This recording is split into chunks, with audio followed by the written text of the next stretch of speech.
মনে আছে তোমাদের? আগে একদিন বানিয়েছিলাম আলু চুকুয়ানি, একটা নেপালি ডিশ। আজকে তারই বড় ভাইকে নিয়ে আসলাম, চিকেন চুকাউনি। আমি কখনোই বলবো না রান্নাটা 2 মিনিটে হয়ে যায়, অনেকটা ওই ম্যাগি হওয়ার মতো।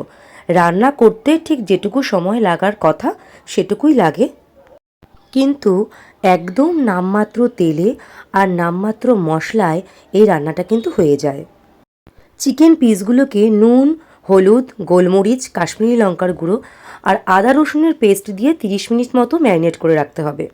এরপর সর্ষের তেল গরম করে গ্যাস অফ করে তাতে হলুদ, কাশ্মীরি লঙ্কার গুঁড়ো আর সামান্য কসুরি মেথি দিয়ে একটা ফোড়ন তৈরি করতে হবে। সেই তড়কা বা ফোড়নটা দইয়ের মধ্যে একটু নুন দিয়ে ভালো করে মিক্স করে রাখতে হবে।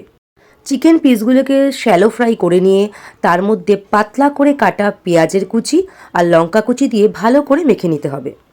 এরপর ওই মাখা চিকেনটাকে দইয়ের মধ্যে দিয়ে ভালো করে মিশিয়ে নিতে হবে। ব্যাস, রেডি আমাদের চিকেন চুকাউনি।